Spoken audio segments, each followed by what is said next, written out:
Ada satu hadis ini, jujur aja, bikin aku merinding sendiri waktu pertama kali dengar. Kenapa?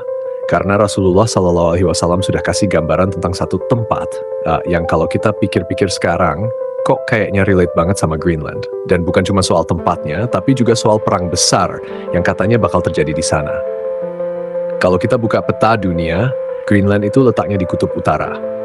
Sekarang ini memang lagi jadi perhatian negara-negara besar. Amerika, Rusia, bahkan Cina, semuanya punya kepentingan di wilayah Arktik. Nah, yang bikin aku mikir dalam itu karena deskripsi dalam hadis soal Sungai Al-Furat terasa kok mirip banget ya. Dalam hadis disebutkan bahwa Sungai Al-Furat suatu hari akan surut dan menyingkap Gunung Emas. Manusia bakal berebut sampai terjadi perang besar. Dari setiap 100 orang yang berperang, 99 akan mati. Dan masing-masing berharap dialah satu orang yang selamat. Mungkin ada yang langsung bilang, loh, Al-Furat itu kan sungai di Irak atau Suriah. Kok bisa dikaitkan sama Greenland?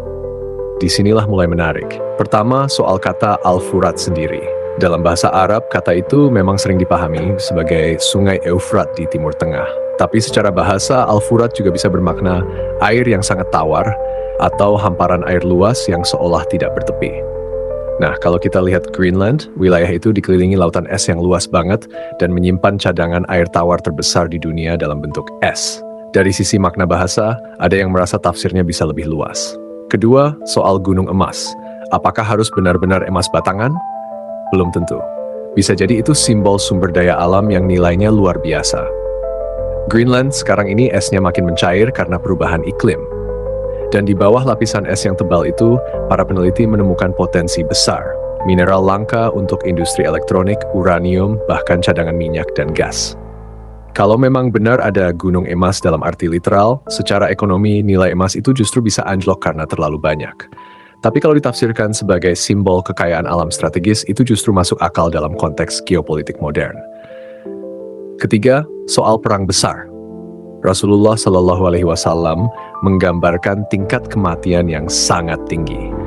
Sekarang pun banyak analis geopolitik menyebut bahwa potensi konflik besar dunia bisa muncul dari beberapa titik panas. Timur Tengah, Taiwan, atau kawasan Arktik termasuk Greenland. Letaknya sangat strategis dekat Amerika dan Kanada, sekaligus berhadapan dengan Rusia lewat jalur Arktik.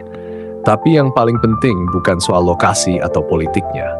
Dalam hadis itu juga ada peringatan, kalau sampai zaman itu tiba, jangan ikut-ikutan, jangan tergiur, jangan menyentuh gunung emas itu. Jangan gelap mata karena harta. Artinya fokusnya bukan pada perebutan dunia, tapi pada menjaga diri dari fitnah dan kerusakan. Soal tafsir, apakah benar ini merujuk ke Greenland, atau tetap ke Sungai Eufrat di Timur Tengah? Itu wilayah ijtihad dan diskusi ulama. Kita perlu hati-hati, jangan terlalu cepat memastikan sesuatu sebagai kepastian nubuat tanpa dalil yang kuat. Yang jelas, hadis itu mengingatkan tentang bahaya keserakahan manusia dan bagaimana harta bisa jadi sebab kehancuran massal. Dan pada akhirnya, yang paling penting bukan tebak-tebakan lokasi perang, tapi bagaimana kita mempersiapkan iman, akhlak, dan keteguhan hati di tengah dunia yang makin tidak stabil.